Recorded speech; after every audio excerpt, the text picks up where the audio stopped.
রোজ রোজ একই নাস্তা খেতে কিন্তু ভালো লাগে না, সে নাস্তাটি হোক বা মিষ্টি হোক বা ঝাল জাতীয়। হ্যালো বন্ধুরা, আসসালামু আলাইকুম, welcome back to my channel Sharmin Khatun kitchen থেকে আমি আপনাদের মাঝে আরও টেস্টি সুস্বাদু একটা নাস্তা নিয়ে হাজির হয়েছি। আশা করি নাস্তা রেসিপিটি আপনাদের কাছে অনেক অনেক ভালো লাগবে। ভালো লাগলে ছোট্ট একটা লাইক দিয়ে শেষ পর্যন্ত যুক্ত থাকার অনুরোধ রইল। আর আপনারা সবাই কেমন আছেন? আশা করি আপনারা অনেক অনেক ভালো আছেন, আমিও আলহামদুলিল্লাহ ভালো আছি। তবে চলুন দেরি না করে মূল রেসিপিটি শুরু করা যাক। দেখুন, এখানে আমি একটা বাটি নিয়ে এসেছি। এখন আমার একটা ডিম দরকার, তবে আপনারা নাস্তা বেশি করে বানালে ডিমটা কম বেশি করে নেবেন। এখানে আমি ডিমটা ভেঙে দিলাম। এখন এই যে ডিমটা আমি সুন্দর করে ফেটে নেব, তবে আপনারা এটা চামচের সাহায্যেও করতে পারেন। এভাবে করে সময় নিয়ে কিন্তু ডিমটা আমার ফাটানো হয়ে গেছে। এখন আমি এখানে 1 কাপ চিনি নিয়েছি। চিনিটা কম বেশি করে দেব, তবে কতটুকু চিনি লেগেছে আপনাদের পরে আমি দেখিয়ে দেব। চিনিটা দিয়ে ফাটানো হয়ে গেছে। এখন আমি এই যে একটু এলাচের গুঁড়া করে নিয়েছি। আপনারা এখানে কিন্তু ভ্যানিলা এসেন্স দিতে পারেন, কারণ ডিমের জন্য একটু গন্ধ কবে। এখন আমি পরিমাণ মতো লবণ দিয়ে দিয়েছি। দেওয়ার পরে সুন্দর করে মিক্স করে নিলাম। এ পর্যায়ে এখানে আমি ফুটন্ত গরম পানি ব্যবহার করেছি। এই পানিটা কিন্তু একদম গরম করে নিয়েছি অফ ক্যামেরায়। এখন আমি পানি দিয়ে দিয়েছি অল্প একটু, তবে এখানে পানিটা কিন্তু অল্প অল্প করে অনেকটুকু দেব। পানিটুকু কতটুকু লেগেছে আপনাদেরকে সেটাও দেখিয়ে দেব। এখন আমি এই যে 1 বাটি ময়দা নিয়েছি। ময়দাটা আমি ধাপে ধাপে দিয়ে সুন্দর করে এই ডোটা বানিয়ে নেব। এই যে হ্যান্ড উইশের সাহায্যে আমি ময়দাটা দিয়ে সুন্দর করে মিক্স করে নিচ্ছি। তবে এখানে কিন্তু হ্যান্ড উইশের সাহায্যে শেষ পর্যন্ত মিক্স করা যাবে না, হাত কিন্তু ব্যবহার করতেই হবে। তাই আমি হাত দিয়েই সুন্দর করে বেটারটা বানিয়ে নেব। এই যে হাত দিয়ে বানিয়ে নিচ্ছি। এখন আমি হ্যান্ড উইশটা সুন্দর করে ময়দাগুলো ছয়রায়ে রেখে দেব। এই যে হ্যান্ড উইশটা আমি রেখে দিলাম।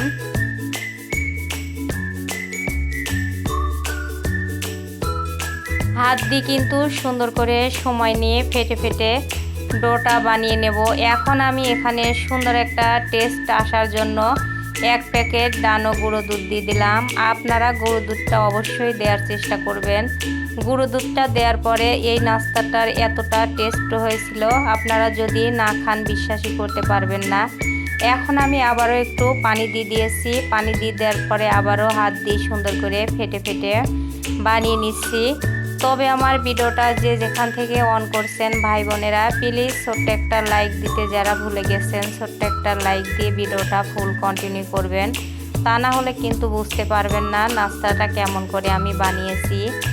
এ পর্যায়ে দেখতে পাচ্ছেন সময় নিয়ে কিন্তু অনেকটুকু পানি লাগছে, সেটাও দিয়েছি। দেওয়ার পরে ফেটে মেখে নিয়েছি। এখন দেখতে পাচ্ছেন পানি কতটুকু লেগেছে, পানি অল্প একটু বেঁচেছে। আবার এই যে চিনি নিয়েছিলাম, চিনি কিন্তু অল্প একটু বেঁচে গেছে। এখন আমি সুন্দর করে ফেটে মাখানোর পর রেখে দিয়ে এই যে চুলার উপর চলে এসেছি। একটা কড়াই বসিয়ে দিয়েছি, তবে আপনারা প্যান বা তাওয়াতে বানিয়ে নিতে পারেন। আমি অল্প একটু প্রথমে তেল দিয়ে নেব, পরে কিন্তু আর তেল দেব না। আর এই যে আমি বেটার দিয়ে দিয়েছি, তেলটা গরম হয়ে গেছে। আর কড়াইয়ে এই জন্য বেটার একটু আমি খুন্তি দিয়ে ছড়াই দিলাম। তবে প্যানে হলে কিন্তু বা তাওয়াতে হলে এই বেটারটা ছড়াতে হবে না, এমনিতেই ছড়ায় যাবে। এ পর্যায়ে আমি একটা ঢাকা দিয়ে ঢেকে রেখে দিয়েছিলাম 2-3 মিনিটের মতো। এখন ঢাকা খুলে নিয়েছি, দেখতেই পারতেছেন 1 পিঠ কিন্তু সুন্দর মতো হয়ে গেছে। এখন আমি উল্টিয়ে দিয়েছি। উল্টিয়ে দেওয়ার পরে আবারও ঢাকা দিয়ে ঢেকে দিলাম। এ পর্যায়ে আমি আপনাদেরকে আবারও উল্টে দেখাচ্ছি। দেখতে পাচ্ছেন নিচ পিঠ কত সুন্দর মাশাআল্লাহ কালার এসেছে। আর খেতে কিন্তু দুর্দান্ত হয়েছিল। আর গুঁড়ো দুধটা দেওয়ার কারণে বেশি একটা টেস্ট হয়েছিল। এখন একটা হয়ে গেছে, এই যে আমি উঠে নিলাম। এখন আমি ওই তেলের ভিতরেই আবারও আরেকটা ডো বা বেটার দিয়ে দিয়েছি। আর এটাও কিন্তু সুন্দর করে আমি খুন্তি দিয়ে ছড়াইয়ে দিয়েছি। আপনাদের আগে থেকে বলতেছি, আপনারা যদি তাওয়া বা প্যানে দেন তাহলে কিন্তু এভাবে ছড়াতে হবে না, এমনিতেই ছড়িয়ে যাবে। আমি যেহেতু কড়াইয়ে দিয়েছি ছড়ান যায় নাই, তাই আমি খুন্তি দিয়ে ছড়াইয়ে দিয়েছি। এখন এটাও কিন্তু সুন্দর মতো এক পিঠ লাল লাল করে ভেজে নিলাম, দেখতেই পারতেছেন। আর এই নাস্তাটা কিন্তু তেল ছাড়াও করা যাবে, তবে আমি সামান্য একটু প্রথমে তেল দিয়ে নিয়েছিলাম, তারপরে কিন্তু আমি আর তেল দিই নাই। ওই তেলেতেই দেখতে পারতেছেন সুন্দর মতো কিন্তু ভাজা হয়ে যাচ্ছে। এখন এভাবে করে আর একটাও ভেজে নিলাম। এ পর্যায়ে আমি আর একটাও বেটার দিয়ে দিলাম, এটাও আমি ভেজে নিচ্ছি, তবে অফ ক্যামেরায় সম্পূর্ণ আমি ভেজে নিয়েছি। তবে আমার ভিডিওটি কে কোথা থেকে দেখছেন প্লিজ ভাই বোনেরা অবশ্যই লাইক কমেন্ট শেয়ার করবেন, যদি নতুন হয়ে থাকেন। আর একটা সাবস্ক্রাইব করে পাশে থাকবেন, পাশে থাকা বেল আইকনটি অন করে রাখবেন। যখনই আমি কোনো নিত্য নতুন রেসিপি আপলোড করব আপনাদের কাছে নোটিফিকেশন আগে পৌঁছাবে। এ পর্যায়ে 3টা আপনাদের বানিয়ে দেখালাম, আর অফ ক্যামেরায় আমি সম্পূর্ণগুলো বানিয়ে নিয়েছি এক এক করে। এই যে এখানে একটা প্লেট নিয়েছি, প্লেটে পরিবেশন করে নিচ্ছি। আর মাশাআল্লাহ নাস্তাগুলো কিন্তু অনেকটা সফট হয়েছিল আর সুন্দর হয়েছিল, খেতে কিন্তু অসম্ভব লোভনীয় হয়েছিল। আপনারা এভাবে করে একবার হলেও এই নাস্তাটা বাসায় ট্রাই করবেন, বাচ্চারা কিন্তু অনেকটাই পছন্দ করবে। রোজ রোজ একই রকম নাস্তা করলে কিন্তু বাচ্চারা খেতে চায় না, তাই এভাবে করে যদি আমরা নতুন নতুন আইটেম করে কোনো নাস্তা করে দেই, বাচ্চারা কিন্তু তৃপ্তি সহকারে খেয়ে নেবে। আর এটা কিন্তু টিফিনে দিতে পারেন, অসম্ভব লোভনীয় হবে, বাচ্চারা সুন্দর করে খাবে।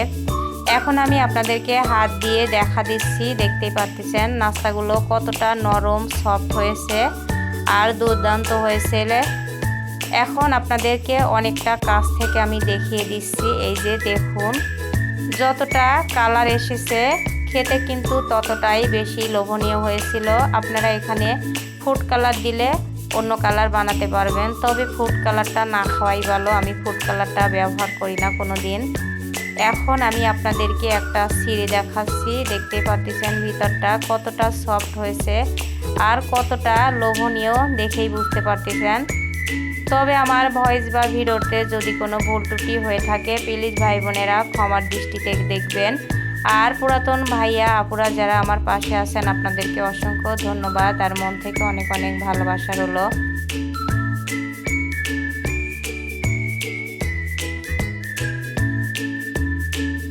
আজকের মতো রেসিপিটা এখানেই শেষ করছি।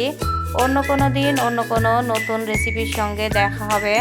ততক্ষণে সবাই ভালো থাকবেন, সুস্থ থাকবেন। আল্লাহ হাফেজ, আসসালামু আলাইকুম।